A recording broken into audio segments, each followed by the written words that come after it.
Welcome to Walk the Talk, a private podcast production with me, Dave Thomas. Thank you for downloading this edition of the programme. I do hope you enjoy it. In this episode, we focus on the work Devon and Cornwall Police are doing in addressing the well-being of their staff in conjunction with Dorset Police through their Wellbeing Alliance. They have set up a peer support group and introduced practical solutions to act as icebreakers to stimulate the mental health discussion. Police Sergeant Reggie Butler is now part of that team, and as you will learn, he is now helping others as a result of his own very personal experiences. So I'm delighted to be joined by Sergeant Reggie Butler of the Devon and Cornwall Police.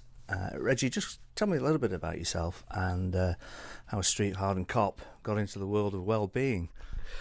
My name's Reggie. I have been a copper since 1995, 22 years or thereabouts now.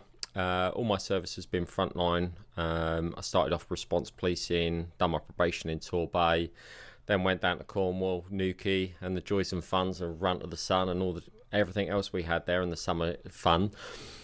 After a few years, I went into neighbourhood policing, done that for a couple of years, also done some plainclothes proactive units, so always was on the operational end of policing. Got my promotion, went for a sergeant's, got that, went into custody, then went back on the front line. But all the way through my career early on, I had an incident where I tried to kill myself, basically. I'd had a breakdown, personal issues, job issues, and that had been buried because at the time we didn't talk about it. We're big, rough, tough cops, and if you signed off with stress, that was always seen as a sign as a weakness or someone swinging the lead. So we didn't talk about it, I buried it and didn't deal with it. And then a few years later, when I was a sergeant, I had issues with a line manager and some bullying stuff which went on then, and that really sort of, again, with personal issues coming up, pushed me down to the edge. And this time Devon and Cornwall Police had the starts of the mental wellbeing network coming into play and peer support network. I got involved with that and found out more about mental health and looking after yourself, and that gave me a real passion. I realised that whilst Devon and Cornwall were making inroads and were developing this, and we were starting to talk about mental health, that actually there was a big problem out there and there was a lot more we could do. So we've become passionate about health, fitness and wellness. We had the team already set up. There was Dave Mackenzie-Clark, who'd always been here. He was the force wellness manager, and we'd had this theme running through the force for a long while, but it had now been expanded. We had a sergeant and a DC on the team. They'd now been moved on and vacancies come up, and a couple of people suggested I should go for the role. I looked at it and thought, yeah, there's a lot of work that could be done here. So I applied for the role and was successful in my interview. In November last year, I ended up getting the post, and here I am with Catherine, who also got the role of the DC at the same time. She's based in Exeter, I'm based in Truro, but between us we cover the force, and we're just trying to really push it as far as possible. We're lucky now we've been joined by John Nixon as the team manager. He's from Dorset Police, so the alliance is now completely covered, and we are trying to do everything we can to support staff in wellness. Good on you. And obviously the well-being agenda has exploded onto the scene across all the forces within the UK within the last year or so. Do you think we're seeing an increase in mental health associated problems, or are we just becoming more comfortable in discussing an already existing problem? I think it's a combination of the two. Mental health is now not a stigma. There's still some stigma to it. There's still some staff who will see it, that if they come forward and say, I've got an issue, that will be held against them in their career. Well, we've seen senior officers in this force and across the country, and we've even got royals now who are coming forward and going, I've got a mental health problem, or I've had a mental health problem. So the stigma is being stripped away. It's still there, but we're working on it. It's not as bad as it was. But I also think with austerity, the pressures being placed upon staff, and that's sworn and unsworn, that those pressures are there. We're seeing an increase of it, but people are also more prepared to talk about it. So yeah, there is an increase, but we are also being more prepared to be open about it and say, I've got a problem. It's the same as any physical health problem, mental health problem. It's just the same as a physical health problem. It's something which can be treated, can be dealt with, but it needs people to talk about it. And I know just prior to us talking, we were discussing about special constables and perhaps some of the incidents they go to see, and then obviously go home and have no support at all. Yeah, I'm a volunteer Coast Guard myself, so I know what being a volunteer entails. And our specials, they do a tremendous job, and they come out, they work with us, and sometimes they'll be right alongside us with some of the most traumatic stuff going. They'll finish shift and they won't come back for a week or so, and we give them very little support and understanding about what they're going to go through and follow up and stuff like that. With regular officers, their sergeant, their team are going to notice a subtle difference in them. They're going to notice those things when something's affecting them. But with specials, we don't see them all the time. And actually, if they go home and they're suddenly suffering and they don't come in for a duty for weeks or so, nobody's going to notice apart from their family. And they may not have the information about where to get help and support. So we've now worked with our citizens in policing team in D&C, and we've got training which is going to be going in for the supervisors, and next year for all new special constables we have an input going in for the teams. That's fantastic. Devon and Cornwall Police set up the wellbeing team in 2015. Tell me a little bit more about that and some of the great initiatives I know that you have implemented along the way. Well, the best one is the peer support network. That was set up a couple of years back. And what we have is 60 officers or thereabouts or 60 members of staff who have all been through a lived experience of some mental health. That's either directly or indirectly. They've then volunteered themselves. They've done a 2-day course with the Institute of Mental Health, and they're trained listeners. They're not counsellors. They're not experts in mental health, but they're trained listeners, and they're available for other staff to talk to. They've got biographies on our intranet site, so staff can look on there, find a peer supporter they want to talk to, and make connections with them.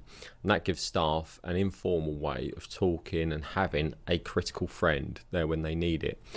But it's other initiatives as well. We've now got healthy weight scales. That's something we've looked at this year. We used it down in Cornwall with Cornwall Health Promotion, and there was such a good feedback there that the force decided, right, we'd buy 2 sets. So me and Catherine use them. We take them around to the different stations, and we do it as a lifestyle drop-in session. People come along, they get weighed, and it's a body composition. Rather than just weight, it tells them their body fat, their muscle mass, their water.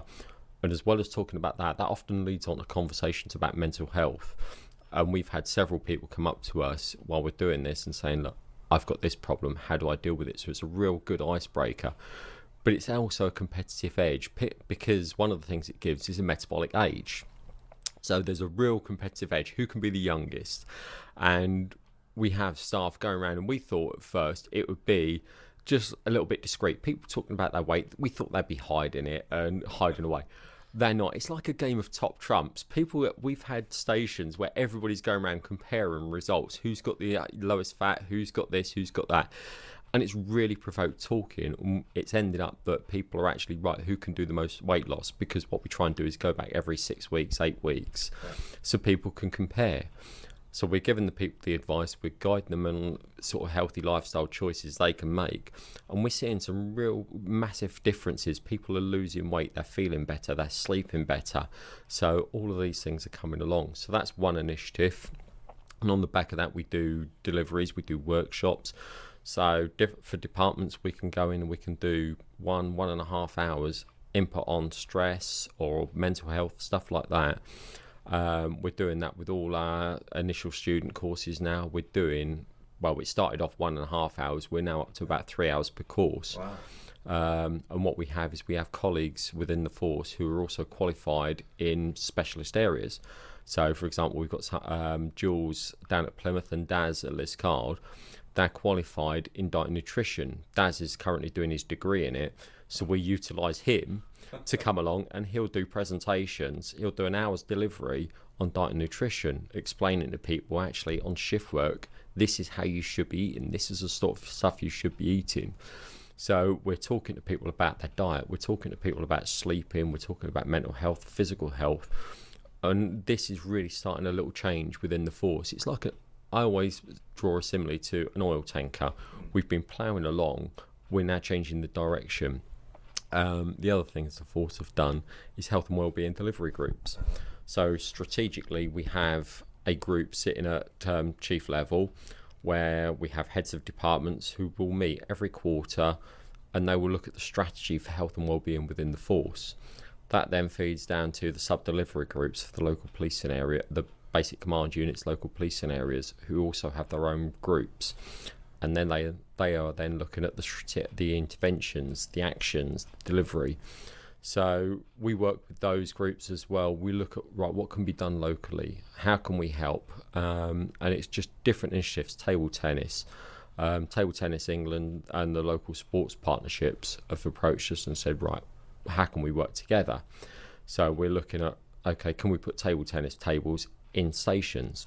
We're currently waiting for the quote from Table Tennis England, but we could be looking at a table tennis table in every other station. And again, it comes back to getting people to be active, but also they're going to be talking to each other rather than on a meal break. People sitting around talking on their phone or looking on their phones and playing on social media. They can actually get up, move about, and have a conversation and be a bit competitive. So it's breeding that sort of contact and that communication. We look at the 5 ways to wellbeing as an underlying theme, and the first one is connections, and that's helping people build those connections. But the third one is being active. So again, we're incorporating that into daily lifestyle. Health and wellbeing is day-to-day business. When managers are sitting down, it's got to be thought about. It's on these wellbeing boards. They're talking about wellbeing. How can we make life better for staff? We're not perfect. We're far from it, but we're getting there. We're making moves. And it seems to me, certainly in Devon and Cornwall, that this push for wellbeing is certainly from the top down. Definitely, we've got the support of Sean Sawyer, completely on board. He's done sporting activities. He's just cycled from Exeter down to Penzance on a charity fundraising with the rest of the chief officer group. That they are into activity, and they understand that actually healthy lifestyles, healthy bodies actually gives you a healthy workforce. It makes people resilient. We are facing all sorts of issues. We're short of staff. Leave is hard to come by. Workloads are high. So we need to prepare our staff. We need to give them all the tools possible and give them the information and, if possible, all these sort of opportunities. For example, gyms. Health and fitness is really important. So the force has supported that by having, I think we're up to about 34 gyms across the board. I think you started off with 6, didn't you, originally? I think the figure was bounded about. Yeah, it was 6 originally. We had the one at Middlemore and a couple of others dotted across the force. They were self-funding. The one at HQ would be funded by the force, but the local ones, the force would give them the space, but they had to provide their own equipment, their own insurance. That's now turned around. The force are now supporting them with maintenance, insurance, and making sure the equipment's there. We can only afford up to about 35. We can't do it for every station, but 35 is a massive hit. And actually, if you're a Force Sports Association member, you have got access to what's a really well-equipped gym 24/7, and you can go anywhere in the force and use those gyms. Yeah. So that's a sort of real good demonstration of how the force is supporting health and wellbeing. Now, we also had a chat back in May about hydration, and you had quite a novel little idea of putting colour charts in all the toilets. Yeah, it's a simple idea. It's not a perfect science, but urine colour is quite a good indication of how hydrated you are. The clearer you are, the better it is. The darker the urine, the more dehydrated you are. Now, a 2% dehydration drop straight away starts impairing your cognitive ability, your decision-making function, stuff like that. But if you're looking at staff who are running around heavy workloads and everything else, and they're forgetting to drink, or they're not drinking enough, all of a sudden their decision-making process is now becoming impaired. Well, in a job like ours, it's really important that we're on our A game and making good decisions. So we've put water coolers back in all the stations. There's chilled, filtered water available at every station. We've also gone and bought out 2,000 water bottles, which we handed out. We'll probably get some more in, but again, it's just for staff. As an idea, here you go, have a water bottle, fill it up, take it around and constantly sip your water. Keep yourself hydrated, because actually if you're hitting a 4% dehydration drop, that's a 40% drop in your maximum workability. these little things are massive. So actually, little things people can do, the force can do, just by keeping people hydrated. So we sent the charts out to all the stations. They've gone up in the toilet, so when people go in there, they can see, actually, how hydrated am I? You're not getting anybody comparing the urine yet. No, we haven't been told about that yet. It seems increasingly important that peer support is perhaps where the real well-being work is being done. What can be done to encourage that when perhaps goodwill and empathy is being stretched? Goodwill and empathy being stretched, it is. But that generally tends to be targeted at the organisation. Peer support is about looking after each other. It's something we'd done years ago. We used to be a family in the police.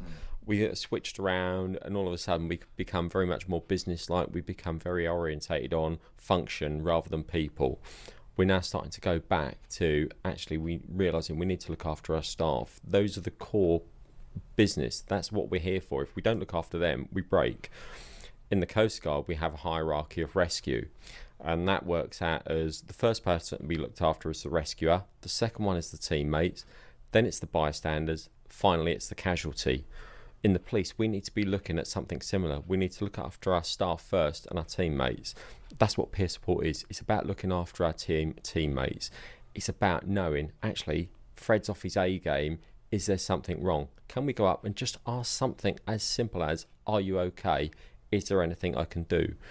Taking someone aside and doing that may be the thing what saves a life. We've, unfortunately, as things have shown recently, we've got a massive problem with more and more colleagues who are suicidal or who have taken their own life. We've seen it locally. I've had it personal experience in the last 12 months where a colleague has taken their own life, and it has a massive impact.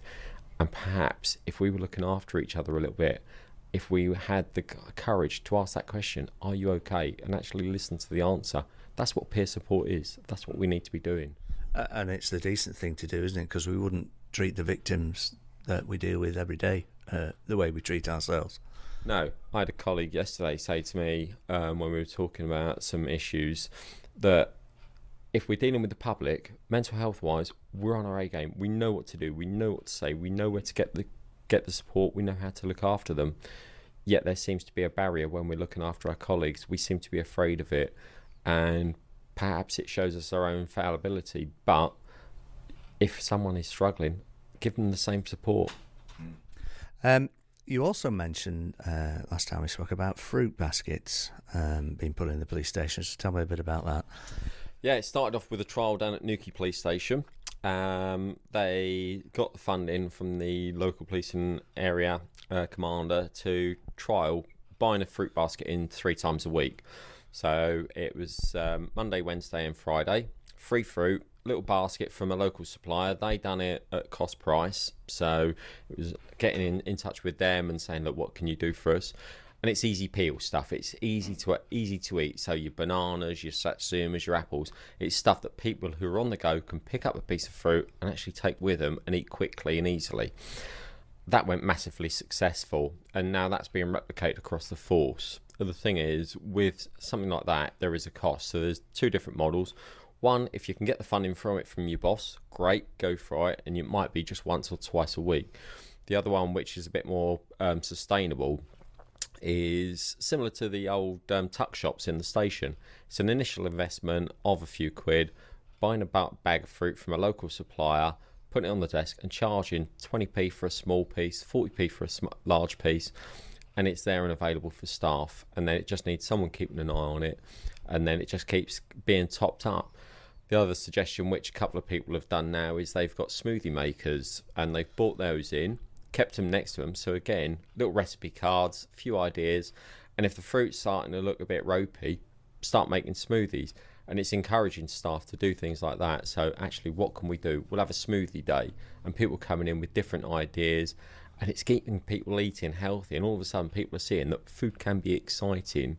And one of the hardest things, and I know from being an old response cop, is when you're out, what you're craving is just ready-eat food. And actually, if you're going out and your crib box is back at the station and you're out on a call and you're running from job to job, you're going to go to McDonald's and grab the quickest thing at hand.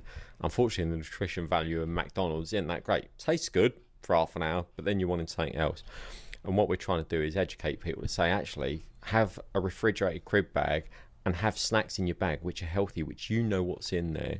Low sat fat, low sugar, but stuff which is going to sustain you. The homemade flapjacks, stuff like that, stuff you can take out. So when you are stuck on that cordon at 2 a.m, you've got something you can snack into nice and easy. So yeah, the fruit boxes are just part of that. And again, at 2 in the morning, you've got apples, oranges, stuff there you can grab rather than going to the tuck shop, which is usually laden with all the chocky things. You also mentioned last time we spoke about a well-being hour once a week at the discretion of the local supervision. Yeah, it's an idea which was suggested and what's been incorporated into a few areas now. We're still looking at how it's implemented, and it's going up through the force to try and get a firm decision on this. But certain areas, they'll allow staff an hour a week for their personal well-being. It's down to line managers, it's down to operational commitments. It's not always easy to do. But actually, when you get the overlaps for response shift, for example, so your late shift have come on at 3 o'clock, your early shift are off at 4. If you've got that opportunity to allow a member of staff to have an hour downtime, to go into the gym, to go down the beach, to do something like that, to look after themselves, that reaps huge benefits. So that's got initial support from local managers. We're now trying to take that up to the force and trying to get something firm in place.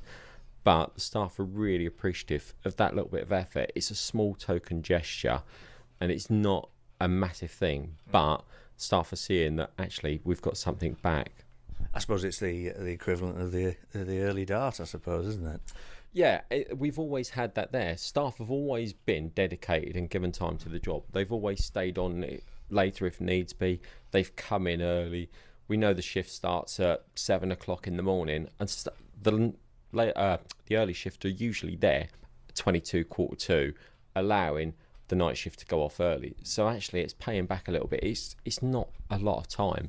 They've probably put that time in already, but we don't see it. So actually it's just a little bit of thing of going back and saying, here you go, have it back. Finally, Reggie, an often overlooked aspect of wellbeing is that of the first line supervisors. They themselves have to address the well-being of their officers whilst being cognizant of their own health. As a supervisor yourself, what common pitfalls could you fall into, and how can the organisation help those frontline leaders?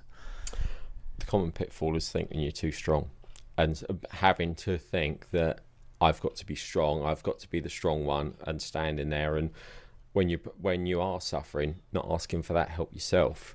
It's one of the things we look at our leaders. We look at our leaders to be infallible. We look at them to be strong. But sometimes being strong is that point of saying, actually, I'm struggling.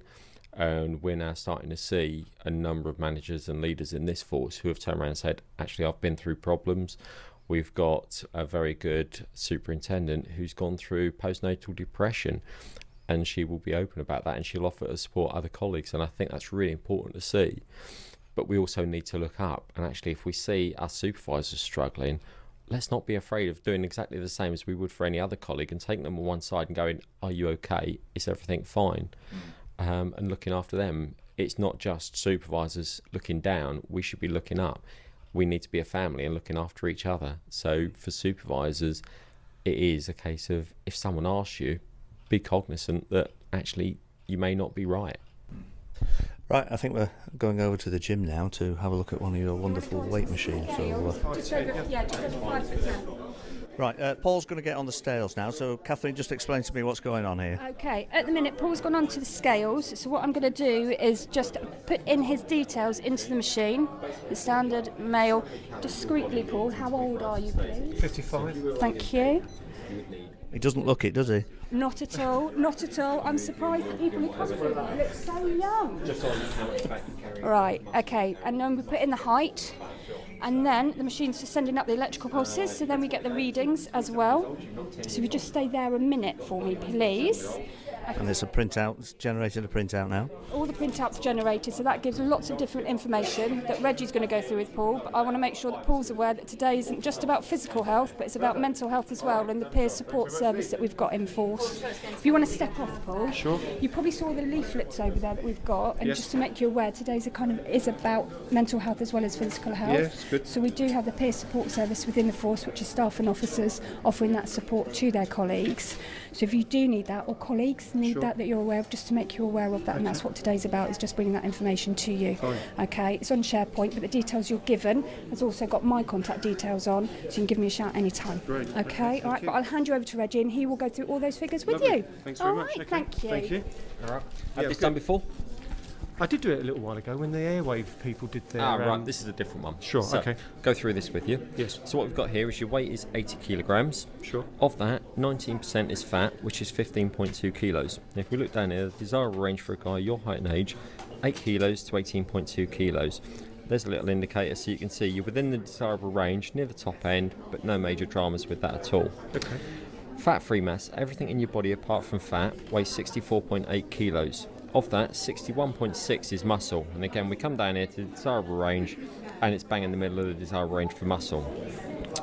Your body is made up of 52.5% water, and the desirable range for guys is 50 to 65%. So a little bit low. Maybe keep yourself hydrated, have a bottle of water, Sure. and keep sipping that through work. Yes. This one is your base metabolic rate. If you were laid in bed for 24 hours, your body would require 1,860 calories to stay as it is. If you're active, if you're moving about, exercising, walking about, it will need more calories, but that's the base metabolic rate there.